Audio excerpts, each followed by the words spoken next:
환영합니다, 여러분. 오늘 우리가 함께 파헤쳐볼 해설의 주제, 정말 흥미진진합니다.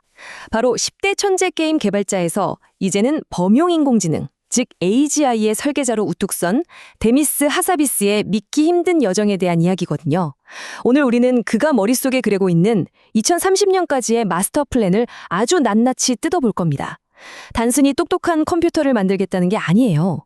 과학과 현실의 본질 그 자체를 완전히 새롭게 정의하고 있는 한 사람의 엄청난 비전 속으로 바로 들어가 보시죠. 딥마인드가 처음 세상에 나왔을 때 내걸었던 진짜 말도 안 되게 대담한 두 가지 미션을 한번 볼까요? 첫째, 지능을 푼다. 둘째, 그걸 사용해서 다른 모든 것을 푼다. 엄청 심플하죠? 근데 이게 오늘 우리가 나눌 전체 이야기의 완벽한 청사진입니다. 아니 도대체 1개 스타트업이 어떻게 세상의 모든 것을 풀겠다는 배짱을 가질 수 있었을까요? 그 해답을 찾으려면 하사비스의 과거로 훌쩍 거슬러 올라가야 합니다. 자, 첫 번째 챕터, 10대 시절의 마스터 플랜입니다. 이 모든 건 우연이 아니라 아주 철저하게 계획된 거였어요. 하사비스는 겨우 15살에 이미 AI가 자기 평생을 바칠 가장 중요한 분야라고 못 박아버렸습니다. 체스 신동, 신경과학자, 그리고 90년대 게임 개발자. 솔직히 이 세 가지 이력을 나란히 두고 보면 좀 뜬금없어 보이잖아요. 그런데 이게 다 하나의 거대한 빅픽처로 연결된다는 사실 알고 계셨나요? 특히 90년대 비디오 게임 산업은 그래픽이랑 GPU 기술이 엄청나게 발전하던 최전선이었거든요. 그가 17살에 만들었던 테마파크라는 게임, 다들 기억하실지 모르겠지만 이건 그냥 단순한 오락거리가 아니었습니다. 수천 명의 가상 캐릭터들이 복잡한 경제 AI 모델에 따라 움직이는 그야말로 엄청나게 복잡한 AI 알고리즘을 아주 조용히 그리고 돈까지 벌면서 테스트해볼 수 있었던 최고의 시뮬레이터였던 셈이죠. 그렇다면 이 대담했던 10대의 실험은 어떻게 이어졌을까요? 그가 세웠던 엘릭서 스튜디오 시절의 뼈저린 교훈을 보면 답이 나옵니다. 그는 리퍼블릭이라는 게임으로 무려 100만 명의 시민이 살아 움직이는 국가 전체를 시뮬레이션하려고 했어요. 그것도 90년대 펜티엄 PC에서 말이죠. 결과는 어땠을까요? 네, 지나친 야심 덕분에 보기 좋게 실패했습니다. 여기서 그가 얻은 진짜 중요한 깨달음이 하나 있습니다. 시대보다 5년 앞서가는 건 완벽한 타이밍이지만 50년 앞서가는 건 그냥 실패로 간다는 거죠. 이 뼈 때리는 교훈은 나중에 딥마인드를 창업할 때 아주 중요한 기준점이 됩니다. 이어서 두 번째 파트, 딥마인드의 비밀입니다. 남들은 절대 안 된다고 했던 바로 그 돌파구 이야기입니다. 딥마인드가 세워진 2009년 무렵, 당시 학계 분위기가 어땠는지 아시나요? AGI, 즉 범용 인공지능이라는 말만 꺼내도 다들 코웃음을 치던 시기였습니다. 다들 90년대의 뼈아픈 실패를 떠올리면서 인간 같은 AI, 그건 절대 불가능해 라고 단정지었거든요.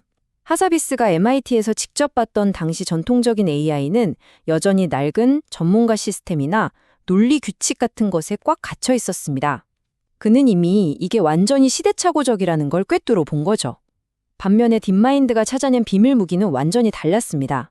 당시 학계에선 쳐다보지도 않던 제프리 힌튼의 딥러닝에 강화학습을 엮고 거기다 GPU 가속 컴퓨팅까지 결합한 겁니다. 아무도 믿지 않는 완벽한 돌파구를 우리만 알고 있다. 아마 그들 스스로도 엄청 짜릿했을 겁니다. 기존 학계가 아무리 비웃어도 하사비스는 눈 하나 깜짝하지 않았습니다. 우리가 실패한다면 적어도 독창적인 방식으로 실패할 것입니다. 와, 진짜 멋진 말 아닌가요? 이건 그냥 똥고집이 아닙니다. 뻔한 옛날 방식은 다 때려 부수겠다는 엄청난 열정과 확신이었죠. 결국 이 새로운 접근법에 대한 흔들림 없는 믿음이 완전히 세상을 바꿔놓게 됩니다. 자, 이제 세 번째 챕터, 2단계의 모든 것을 푼다로 넘어가 보겠습니다. 여기서부터는 본격적인 과학적 난제 해결에 뛰어듭니다. 딥마인드는 이제 알파고로 바둑판을 평정하는 수준을 아득히 넘어섰습니다. 이제는 인류가 안고 있는 가장 거대한 과학적 난제들을 풀어내는 도구가 됐거든요. 하사비스가 했던 이 말, 정말 소름 돋지 않나요? 수학이 물리학의 언어인 것처럼 머신러닝은 생물학을 위한 완벽한 언어다. 생물학이라는 게 사실 미세한 신호들이랑 온갖 복잡한 상관관계가 마구 뒤엉켜 있는 분야잖아요. 인간의 뇌로는 도저히 다 계산이 안 됩니다. 그런데 AI는요? 그 엄청난 데이터의 바다 한가운데서 인간은 볼 수 없는 숨겨진 패턴이랑 인과관계를 아주 귀신같이 찾아내고 해독해냅니다. 그리고 이게 현실에서 어떤 결과를 만들어냈는지 한번 보세요. 알파폴드와 아이소모픽 랩스가 보여주는 파급력은 진짜 어마어마합니다.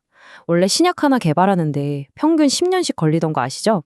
그런데 컴퓨터 가상 환경, 즉 인실리코에서 AI가 주도하는 방식으로 바뀌면서 이게 몇 달로, 심지어는 몇 주나 단축되고 있습니다. 이건 그냥 기술이 좋아졌네 수준이 아니라 우리 모두를 위한 맞춤형 의료 시대가 확 앞당겨졌다는 뜻입니다. 오늘 꼭 기억하셔야 할 아주 핵심적인 포인트죠. 네 번째 주제, 창발적 현실 시뮬레이션입니다.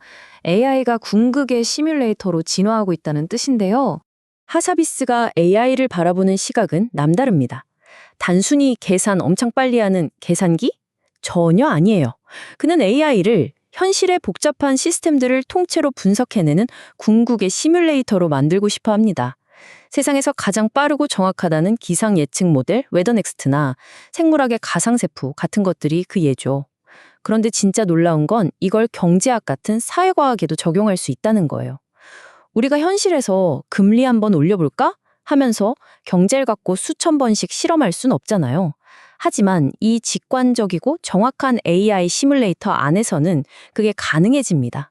어쩌면 머지않은 미래에는 이런 복잡한 시뮬레이션 속에서 경제나 인간 생물학의 근본적인 공식을 똑하니 뽑아낼 날이 올지도 모릅니다. 이제 다섯 번째 파트, 정보 우주입니다. 여기서 우리는 현실을 이루는 근본적인 구조에 대해 이야기해 볼 겁니다. 자, 여기서부터는 해설의 스케일을 조금 더 철학적으로 키워보겠습니다. 우리가 학교에서 배웠던 과학 상식이 확 뒤집어지는 순간이거든요. 1920년대 고전 물리학에서는 에너지와 물질이 이 우주의 가장 기본이라고 봤습니다. 다들 그렇게 알고 계시죠? 그런데 하사비스의 생각은 완전히 다릅니다. 그는 정보야말로 우주의 가장 근본적인 구성 요소고 우주 전체를 하나의 거대한 정보 처리 시스템으로 보는 게 맞다고 주장합니다. 자, 그렇다면 그 수많은 정보를 아주 매끄럽게 조직하고 이해하는 AI는 어떻게 될까요? 단순한 컴퓨터 프로그램을 넘어서서 이 우주가 어떻게 굴러가는지 그 원리를 읽어내는 가장 궁극적인 마스터키가 되는 겁니다. 하사비스의 바탕에 깔려있는 신경과학적 지식과 철학자들의 통찰을 연결해보면 이 얼마나 멋진 생각인지 알 수 있습니다. 마음이 현실을 창조한다는 임마누엘 칸트의 말. 바로 이게 우리가 왜 그렇게 기를 쓰고 뇌와 마음을 연구해야 하는지 그 이유를 알려주죠. 그리고 과학을 통해 우주의 깊은 신비를 푼다는 스피노자의 철학은 어떤가요? 이 관점에서 보면 AI는 차가운 공학의 결과물이 아니라 우주의 숨겨진 언어를 번역해내는 현대판 갈릴레오의 망원경처럼 느껴지지 않으시나요? 드디어 대망의 여섯 번째 챕터, AGI를 향한 길입니다. 그럼 이 진짜 인공지능은 도대체 언제, 어떻게 우리 앞에 나타날까요? 인류의 궁극적인 목표인 몹수인자 AGI, 이게 과연 어떻게 가능할지 그 속사정을 한번 들여다보죠. 솔직히 많은 사람들은 단백질 접힘 같은 복잡한 양자 수준의 시스템을 계산하려면 무조건 양자 컴퓨터가 있어야 한다고 믿었습니다. 그게 상식이었죠. 그런데 반전이 일어났습니다. 알파폴드가 현대 신경망, 즉 고전적인 튜링기기 시스템만으로도 이 어마어마한 양자 생물학의 복잡성을 성공적으로 풀어낼 수 있다는 걸 증명해버린 거예요. 수십 년 전 앨런 튜링의 오리지널 이론이 얼마나 무시무시한 잠재력을 품고 있었는지 아주 확실하게 증명된 순간이었습니다. 하사비스가 머릿속에 그리고 있는 구체적인 타임라인 궁금하시죠? 2010년 딥마인드를 처음 창립할 때 그는 AI까지 딱 20년이 걸릴 거라고 선언했습니다. 그리고 정확히 그 반원점인 2020년 알파폴드라는 대혁신을 터뜨렸죠. 하사비스는 지금도 전혀 흔들림 없이 아주 확고하게 예측하고 있습니다.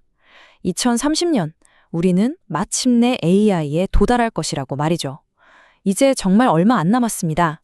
하지만 우리가 2030년에 AGI를 맞이하기 위해서는 단순히 엄청나게 똑똑한 도구를 만드는 걸 넘어서는 진짜 큰 산이 하나 남아 있습니다. 바로 기계가 주체성과 의식을 가질 수 있느냐 하는 루비콘 강을 건너야 한다는 겁니다.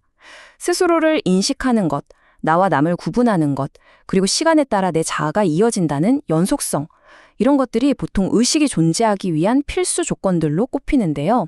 기술이 발전하면서 완벽에 가까운 성능의 AI는 당연히 나오겠지만 우리는 곧 잠깐 그럼 이 시스템은 지금 의식을 가지고 있는 건가? 라는 묵직한 질문과 정면으로 마주하게 될 겁니다. 자, 오늘 해설을 마치면서 여러분의 머릿속을 맴돈 아주 도발적인 질문을 하나 던져보겠습니다. 우리 인간은 다 같은 생물학적 베이스, 즉 뇌세포를 공유하고 있으니까 서로에게 의식이 있다고 당연하게 믿잖아요. 그런데 만약 실리콘 기반으로 만들어진 완전히 인공적인 시스템이 우리 인간과 소름 돋게 똑같이 의식이 있는 것처럼 행동한다면 어떨까요? 우리는 그걸 진짜 의식이 있다고 인정해줘야 할까요? 2030년, 당장 몇 년 뒤에 우리 앞에 닥칠 이 거대하고 철학적인 질문에 대해 한번 깊게 생각해 보셨으면 좋겠습니다. 오늘 함께 파헤쳐본 데미스 하사비스의 마스터 플랜 어떠셨나요? 다음 시간에도 여러분의 뇌를 자극할 흥미진진한 해설로 돌아오겠습니다. 함께 해주셔서 감사합니다.